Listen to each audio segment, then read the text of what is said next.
Hello दोस्तों, स्वागत है आपका एडुफाई इंडिया के यूट्यूब चैनल पर। मैं हूं विशाल मौर्य और मैं आपके लिए लाया हूं special 10x10 series with explanation, जहां पे हम डिस्कस करने वाले हैं हिंदी के मोस्ट अफेक्टेड क्वेश्चंस जो आपके सीट एग्ज़ाम में आने वाले हैं। और आप इस टेस्ट में 10 में से 7 से 8 नंबर भी पाते हैं तो समझिए अब की बार आपका सीटेट पार होने वाला है, आप इस सीटेट क्लियर करने वाले हैं। चलिए दोस्तों, फिर शुरू करते हैं। सबसे पहले हम देखते हैं पिछले वीडियो के क्वेश्चंस जो थे।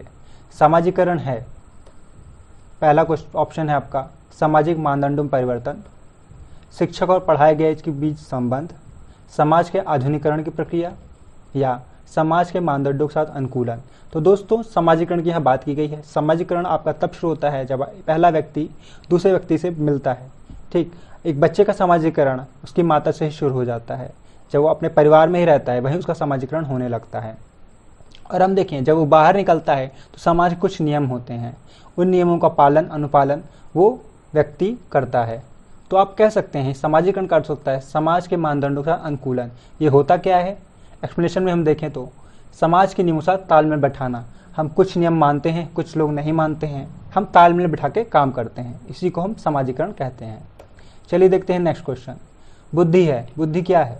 सामर्थ्यों का समुच्चय, एक अकेला और जातीय विचार, दूसरे को अनुकरण करने की योग्यता या आपका एक विशिष्ट योग्यता है। तो बुद्धि क्या है दोस्तों?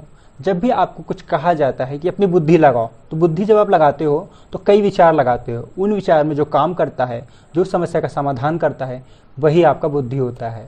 यानी कि हम कह सकते हैं बुद्धि जो है सामर्थ्यों का समुच्चय होता है, कार्य करने की आपकी योग्यता है, जिसके द्वारा आप विभिन्न समस्याओं का हम विभिन्न प्रकार से समाधान कर सकते हैं। देखिए चित्र में दिखाया भी गया है, जिसकी जैसी बुद्धि होती है उस हिसाब से वो कार्य करता है। लोग ऐसा थॉट, जनरल थॉट भी कहते रहते हैं। चलिए दोस्तों, फिर शुरू करते हैं अपनी हिंदी की क्वेश्चन सीरीज। तो हिंदी क्वेश्चन सीरीज में पहला क्वेश्चन है आपका, भाषा सीखने सिखाने में क्या महत्वपूर्ण है? भाषा का भाषा ज्ञान, भाषा का समृद्ध प्रवेश, संचार माध्यमों का प्रयोग या अभिभावकों का साक्षर होना। इसमें से क्या महत्वपूर्ण है? भाषा अगर बहुत भाषा ज्ञान है तो क्या वो बहुत बढ़िया सिखा पाएगा, या समृद्ध प्रवेश बहुत हेल्पफुल होगा? इनमें से क्या होगा ये आपको सोचना है। तो दोस्तों, मैं आपको पहले बता दूं, यहाँ से आप एक पेन कॉपी निकाल लें और मेरे 4 ऑप्शन होते ही आप मार्क कर लें, उस कॉपी में पेन से लिख लें। ठीक, फिर मैं आपको धीरे धीरे आपको पॉइंट वाइज उस आंसर तरफ ले चलूँगा।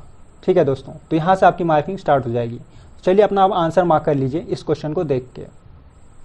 तो आपको बता दूं, जब भाषा कोई सीखता है ना, कि भाषा शिक्षक का कैसा भी ज्ञान हो, ठीक, बहुत ज़्यादा मैटर नहीं करता। अगर समृद्ध प्रवेश ही नहीं दे पा रहा है, ठीक है, उसने उसे डांट के पढ़ा रहा है, यह ये भी इंक्लूड हो जाएगा कि वो डांट के पढ़ा रहा है, तो बच्चा कभी उसको कोई डाउट होगा पूछने ही नहीं जाएगा।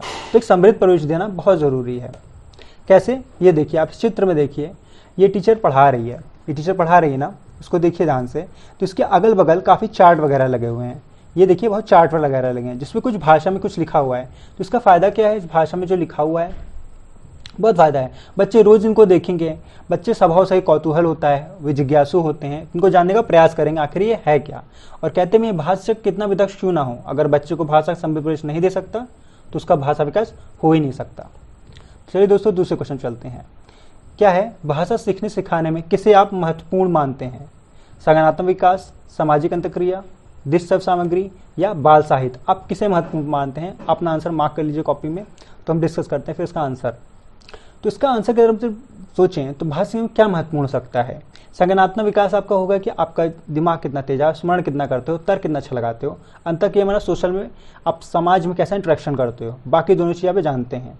तो सबसे ज़्यादा महत्वपूर्ण होता है कि जब हम सामाजिक अंतःक्रिया करें, आप भाषा कितना भी जानते हो, ठीक है दोस्तों, भाषा कितना भी जानते हो, अगर आप इंटरेक्ट ही नहीं कर रहे हो, जैसा कि आप इस चित्र में देखें, इस चित्र में आप देखेंगे ये बच्चे आपस में इंटरेक्ट कर रहे हैं, अगर ये विचारों का आदान नहीं करेंगे तो कैसे जानेंगे हम सही बोल रहे हैं गलत बोल रहे हैं? आपने भाषा सीख ली, आपने इसका प्रयोग ही नहीं किया, ठीक है, तो आप कैसे जानोगे आप सही बोल रहे हो? आप अंग्रेजी सीखते हो, आप कहीं ना कहीं दूसरा में बोलते हो ना, घर में भी हम लोग ट्राई करते हैं ना कि आज से हम इंग्लिश बोलेंगे, स्टार्ट करेंगे, और दूसरे फिर सही बताते हैं हमको, क्योंकि जब आप भाषा का आदान प्रदान करते हो ना, ठीक है, हम विचारों का आदान प्रदान नहीं करते, व्याकरण का भी देखिए, व्याकरण लिखा हुआ है ना, व्याकरण का भी आदान प्रदान करते हैं, क्योंकि हम बताते हैं कि रमा खाता है तो गलत हो जाएगा, रमा खाती है ना, ये सब चीज़ें हम ध्यान रखते हैं, व्याकरण भी हम एक दूसरे को सही करते हैं। तो देखते हैं दूसरा क्वेश्चन। फिर तीसरा क्वेश्चन है, भाषा सीखने और भाषा अर्जित करने में मुख्य अंतर का आधार है। क्या अंतर है दोनों में? भाषा का प्रवेश का, भाषा के आकलन का, साक्षरता का या पाठ्य सामग्री का? जब आप भाषा सीखते हो कहीं जाके और भाषा अर्जित करते हो घर पे रह के, दोनों में अंतर क्या हो जाता है? जाहिर है, जैसा मैंने अभी समझाया है अभी आपको एक लाइन में, आपके परिवेश का अंतर आ जाता है। कैसे आ जाता है ये देखिए, आप इन दोनों चित्रों के माध्यम से देख सकते हैं। यहाँ पे टीचर एक सुव्यवस्थित माध्यम से कुर्सी बेंच लगी, यहाँ बैठ के बच्चे पढ़ रहे हैं, यहाँ बच्चे फर्श पे पढ़ रहे हैं, इसकी टाइमिंग फिक्स है, इसकी कोई टाइमिंग नहीं है ऊपर वाले की।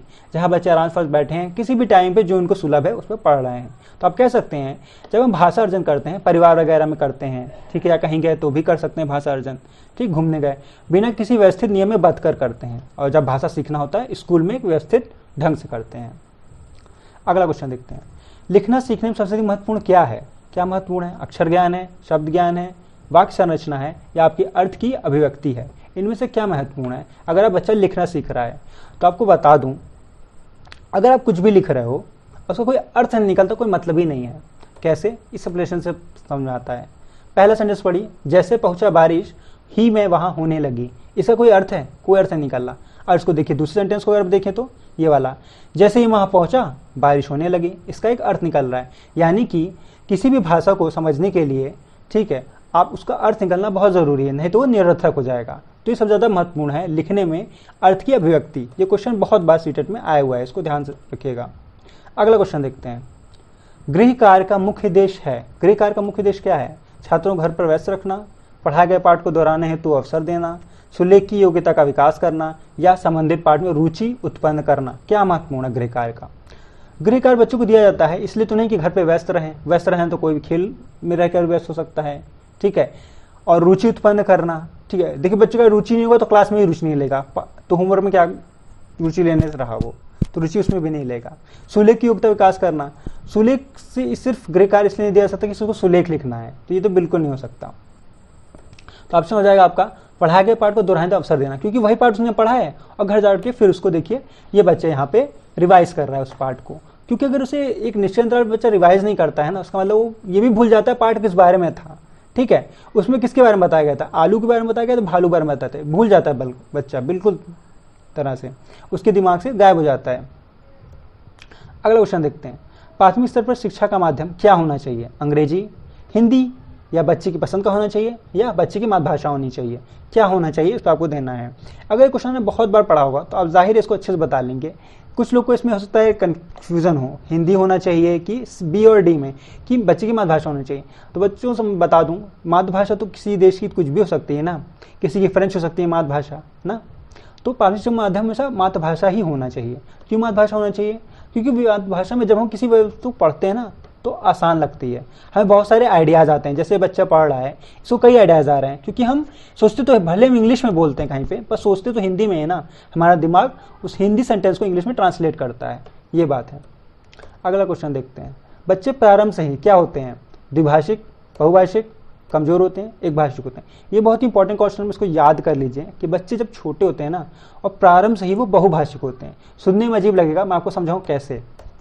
क्योंकि उनमें यह कौशल पहले से ही छुपा रहता है। किसने बताया था ये कौशल छुपा रहता है? चोम्स्की ने एक तरह से बताया था। एलईडी होता है, में लैंग्वेज एक्विजिशन डिवाइस होता है, लैंग्वेज को एक्वायर करने का पहले डिवाइस होता है। तो क्या हमको करना होता है, एक शिक्षक क्या करता है यहाँ बैठकर, वो क्या करता है, बच्चों को सही वातावरण देता है जिससे उनके कौशल को बाहर निकाल के उसका विकास किया जाता है। ठीक है, आशा आप समझ गए होंगे। अगला क्वेश्चन देखते हैं, पढ़ना सीखने का वास्तव में सबसे अच्छा तरीका क्या है? कि बच्चे बिना मात्रा वाले शब्दों की वर्तनी बता सकें, चित्र के साथ अनुमान लगाना सीखें, सबसे पहले वर्ण की पहचान करना सीखें, या 12 कड़ी अच्छी तरह से याद करें। क्या है पढ़ना सीखने का वास्तव में सबसे अच्छा तरीका क्या हो सकता है? देखिए, जब बच्चा कोई पढ़ना सीखता है ना, उससे पहले बच्चे को समझना सीखना चाहिए कि चित्र क्या है। आपने कार्टून की किताबें देखी होंगी, चित्र ज़्यादा होता है, लिखा कम होता है। ऐसा क्यों होता है? कि बच्चों का भी अक्षर ज्ञान तो है नहीं, है तो थोड़ा बहुत है, थोड़ा बहुत तो पढ़ लेता है मात्रा, ठीक है। या बहुत ऐसी किताबें आती है जिसमें सिर्फ चित्र होता है, लिखा कुछ नहीं होता। क्योंकि इसलिए ऐसा होता है ताकि बच्चा उस जो कैरेक्टर दिए हैं उस किताब के, उस कॉमिक्स के, उनके मनोभावों को समझे, ठीक है, चित्र के साथ अनुमान लगाए। यानी आपका बी ऑप्शन सही हो जाएगा, ठीक है। जैसे इस जो आपका फिगर जो सामने है, इसमें एक बच्ची है, ठीक है, या आप देख के बता सकता है कोई बच्चा कि खुश है कि दुखी है, ठीक। बिना अक्षर ज्ञान के बच्चा बता सकता है, उसने भी कुछ अक्षर ज्ञान नहीं किया, क्योंकि बच्चा इनको जन्म से ही देखता और समझता आया है ऐसे संवेगों को। पहले ये संवेग विकसित करना जरूरी है। किसी भी चित्र को देखे, किसी व्यक्ति को देखे, संवेग विकसित कर लें कि वो सुख में है या दुख में है, ये याद जरूरी है। दोस्तों, आपके लिए मैं 2 क्वेश्चन लाया हूँ। जो आपको एज अ होमवर्क करने हैं। 9वां क्वेश्चन है, साधारण तौर पर शिक्षक यह समझते हैं कि बच्चों को लिखना तब सीखना चाहिए जब उन्हें वर्णों की पहचान हो जाए। तो यह विचार पूरी तरीके से सही अनुवाद स्वीकार है, वैज्ञानिक है, बाल स्वभाव के अनुकूल है या अवैज्ञानिक है, यह आपको बताना है। और इसके अलावा एक और क्वेश्चन हमारे पास 10वां क्वेश्चन है, जो कि है भाषा अर्जन है क्या? परिवार में होता है, स्कूल में होता है, सहज होता है या इतना आसान नहीं होता, आपको ये बताना है। ठीक, ये 9वां और 10वां क्वेश्चन आप ऑप्शन के साथ लिखेंगे यहाँ कमेंट बॉक्स में इस वीडियो के नीचे, और आप हमको बताएंगे अगर आपको रीजन भी आता है। तो चलिए दोस्तों, best of luck for your CTET exams. इस वीडियो को खूब लाइक करें, शेयर करें, सब्सक्राइब करें। Thank you.